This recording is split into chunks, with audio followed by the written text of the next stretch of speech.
అందరికీ నమస్కారం. మిత్రులారా, మన మెడికల్ షాప్లో మనం వంటింటి మెడికల్ షాప్ చేసేసాం కదా, దాంట్లో ఉండేటువంటి ఇంకొక అద్భుతమైనటువంటి మెడిసిన్ గురించి ఈరోజు మాట్లాడుకుందాం. మన పోపుల డబ్బాలో ఉంటుంది. ఎందుకు తెలుసా? ఇంగువ. ఇంగువని అంటే మామూలుగా జీలకర్ర ఆవాలు వాడినంత ఈజీగా ఎక్కువగా ఇంగువను వాడరు. కొన్ని ఫ్యామిలీస్ అసలు అలవాటు ఉండదు, కొంతమందికి ఆ వాసనే పడదంటారు. సరే, వాసన పడకపోతే మనం ఏం చేయలేము. కొన్ని ఫ్యామిలీస్ బాగా ఎక్కువ వాడతాయి, ప్రతి దాంట్లో ఇంగు వేస్తూ ఉంటారు. యూజువల్గా ఈ బ్రాహ్మిన్స్ వీళ్ళైతే ప్రతి దాంట్లో పప్పులు కూడా ఇంగు వేస్తారు, వాళ్ళు అంత ఎక్కువ వాడుతూ ఉంటారు. ఈ ఇంగువ వాడాలా లేదా అన్నది నేను దాని బెనిఫిట్స్ చెప్తాను, అది చూసి మీరు వాడాలా లేదా డిసైడ్ చేసుకోండి. ఫస్ట్ ఆఫ్ ఆల్, దీంట్లో తక్కువలోనే, అంటే చాలా తక్కువ అమౌంట్లోనే ఎక్కువ ప్లాంట్ సోర్స్లు ఎక్కువ కాన్సన్ట్రేట్ అయి ఉంటాయి దీంట్లో. అంటే polyphenols, anti inflammatory substances, steroids లాంటివి దీంట్లో హెవీగా ఉంటాయి. అంటే 1 గ్రామ్ తీసుకుంటేనే మనం మామూలుగా వాడేటువంటి స్టెరాయిడ్ టాబ్లెట్ 10 గ్రాములు ఎలా పనిచేస్తుందో, అలాగే వేరే లిక్విడ్ యాంటీ ఇన్ఫ్లమేటరీ లిక్విడ్ ఏదైనా సరే 1 లీటర్ తీసుకుంటే దాంట్లో ఎంత ఉంటుందో 1 గ్రాములోనే దీంట్లో అంత ఉంటుంది. అంత అద్భుతంగా పనిచేస్తుంది. దీన్ని తీసుకుంటే first of all indigestion, constipation, acidity, ఈ అరకపోవడము, తేన్పులు, ఇటువంటి ప్రాబ్లమ్స్ రావు. ఏది తిన్నా జీర్ణం, వాతాపి జీర్ణం అని చెప్పి అంటుంటారు. ఇంగు వేసినటువంటి పదార్థాన్ని పొట్ట మీద వాతాపి జీర్ణం అంటుంటారు. అంటే అంత ఫాస్ట్గా అది డైజెస్ట్ చేస్తుంది. అలాగే ఎనర్జీ లెవెల్స్ని పెంచుతుంది బాడీలో. అలాగే దీన్ని తీసుకుంటే మీకు అరగకపోవడం అనే సమస్య ఎప్పుడూ ఉండదు. గ్యాస్ ఫార్మేషన్ అసలు రాదు. పైకి రిఫ్లెక్సిస్ ఆఫ్ యాజిటిస్, అంటే పైకి కొడుతుండే, పైకి కొట్టడం వల్లే అక్కడ చెస్ట్లో నొప్పి వచ్చి ఇదేమైనా హార్ట్ ప్రాబ్లం అని చెప్పి చాలామంది భయపడుతుంటారు కదా. వాళ్ళు చేయాల్సింది 1 గ్లాసు వేడి నీళ్ళలో చిటికెడు ఇంగు వేసి దాన్ని తీసుకోవాలి. ఇమ్మీడియట్గా తగ్గిపోతుంది ఫస్ట్ ఆఫ్ ఆల్. అలాగే టేస్ట్ తెలియట్లేదని చెప్పి చాలామంది కంప్లైంట్ చేస్తారు. నేను ఏం తింటున్నా తెలియట్లేదు, గడ్డి తింటున్నట్టుంది, ఏది తిన్నా నాకు తెలియట్లేదు. టేస్ట్ బడ్స్ని యాక్టివేట్ చేయాలి అంటే ఇంగువ.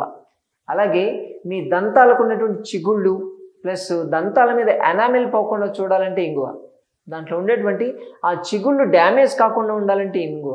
నోటి పూత లాంటి ప్రాబ్లం కానీ రాకుండా ఉండాలన్నా, గొంతు ఇన్ఫెక్షన్ కాకుండా ఉండాలి అంటే దీన్ని తీసుకోవాలి.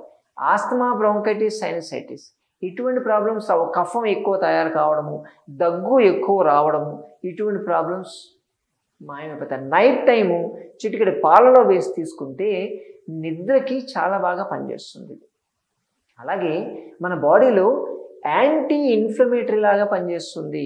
ఆ ఇన్ఫ్లమేషన్ ఎక్కువ కావడం వల్లే లోపల ఉండేటువంటి ఆర్గాన్స్ పనిచేయడం మానేస్తాయి, అంటే మొరాయిస్తూ ఉంటాయి. లివరు ముఖ్యంగా, అలాగే ప్యాంక్రియాస్, నెక్స్ట్ కిడ్నీస్ మెయిన్, ఇవి ఎక్కువ మొరాయిస్తూ ఉంటాయి. అందుకని వాటికి యాంటీ ఇన్ఫ్లమేటరీ సిమ్టమ్స్ లాగా వాటికి పనిచేస్తూ ఉంటుంది. బీపీని కంట్రోల్లో ఉంచాలి అంటే ఇంగువే కావాలి. ట్యాబ్లెట్ని మీరు ఎలా వాడతారో అలాగే ఇంగువని పొద్దున సాయంత్రం చిటికెడు కానీ మీరు కానీ వాడగలిగితే దీనివల్ల వచ్చేటువంటి రిజల్ట్స్ అద్భుతంగా ఉంటాయి. దీన్ని తీసుకోవడం.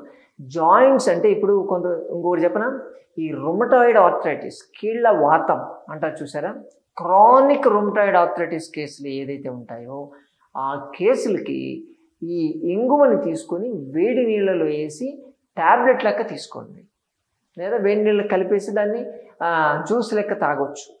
అలాగే ఇంగువని నూరి దాంట్లో కొంచెము గోధుమ పిండి కానీ లేదంటే రాగి పిండి కానీ, రాగి పిండి చాలా ఎఫెక్టివ్గా పనిచేస్తుంది, లేదా ఆముదం వేడి చేసి దాంట్లో కొంచెం ఇంగువను నూరేసి దాన్ని మీకు ఏ జాయింట్ అయితే నొప్పి ఉందో, వాపులు వచ్చున్నాయి రుమటాయిడ్ ఆర్థరైటిస్, దానికి పూస్తే నొప్పిని తీసేస్తుందండి, బాగా తీసేస్తుంది.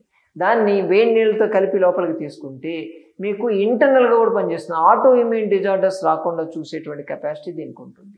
అలాగే నెలసరి సమయంలో వచ్చేటువంటి నొప్పి, కడుపు నొప్పి, బాగా ముట్టు నొప్పి అంటుంటారు చూసారా, అటువంటి ప్రాబ్లం ఉన్న వాళ్ళు మీకు పీరియడ్స్కి కనీసం ఒక 5 రోజుల ముందు నుంచి ఇంగువను వాడడం మొదలుపెట్టండి. పెడితే మీకు ఆ పీరియడ్స్ టైంలో నొప్పి, స్పాజ్వాన్ అని చెప్పి ఏదో వాడుతుంటారు చూసారా, అటువంటి వాటికి ఇది యాంటీ స్పాస్మోటిక్. అసలు ఎక్కడ క్రాంప్స్ లేకుండా చూస్తుంది, అంత బాగా పనిచేస్తుంది. జెంట్స్లో లైంగిక సామర్థ్యాన్ని చాలా బాగా పెంచుతుంది. అంటే సెక్సువల్ యాక్టివిటీని కొంత చెప్తుంటారు చూడ, ఎర్లీగా పడిపోతుంది, లేకపోతే నాకు ఎరక్షన్ ప్రాపర్ కావట్లేదు, ఈడీ ప్రాబ్లం అంటారు, ఎర్లీ డిస్ఫంక్షన్ అదే ఎరక్టైల్ డిస్ఫంక్షన్ని, అటువంటి వాటికి ఈ ఇంగువ అనేది బాగా పనిచేస్తుంది. అలాగే స్కిన్ డిసీజెస్ ప్రాబ్లం ఉన్న వాళ్ళకి, అంటే ముఖ్యంగా ఈ మొటిమలు ఉంటాయి కదా, మొటిమలకి ఏం చేయక్కర్లేదు, మీరు కొంచెం ఇంగువ తీసుకొని దాని నీళ్ళలో అలా రుద్ది ఆ పేస్ట్ని ఆ మొటిమ మీద పెట్టండి, మాడిపోద్ది మొటిమ, పింపుల్ అనేది మాడిపోతూ ఉంటుంది, చాలా బాగా పనిచేస్తుంది. ఈ యాక్నే ప్రాబ్లం ఉన్న వాళ్ళకైతే ఇంగువ కలిపిన నీళ్ళతో కొంచెం అప్పుడప్పుడు కాటన్ ముంచేసి దాన్ని అప్పుడప్పుడు తుడుస్తూ ఉంటే మీకు యాక్నే ప్రాబ్లం తగ్గుతుంది, గ్రాడ్యువల్గా తగ్గిపోతూ ఉంటుంది. కొంతమందికి కలర్ మారిపోతూ ఉంటుంది చూసారా, మంగు మచ్చలు అంటారు, అటువంటి వాటికి ఇంగువ అనేది చాలా బాగా పనిచేస్తుంది. మన బాడీలో ఎటువంటి ఇన్ఫెక్షన్ రాకుండా చూసేటువంటి కెపాసిటీ దీనికి ఉంటుంది. Anti bacterial, antiviral, anti fungal లెక్క పనిచేస్తుంది. మరి దీనికి ఎంత కావాలో తెలుసా, కేజీలు ఏం తినక్కర్లేదు, రోజుకి 2 గ్రాములు అంతే. 2 గ్రాములు తీసుకుంటే మీకు యాంటీబయాటిక్ ట్యాబ్లెట్ తీసుకున్న రేంజ్లో పనిచేస్తుంది. బాగుంది కదా. ఇప్పుడు చెప్పండి, ఇంగువను వాడదామా వద్దా, మీరే డిసైడ్ చేసుకోండి. మరోసారి మరో వీడియోతో మళ్ళీ కలుసుకుందాం. నమస్తే.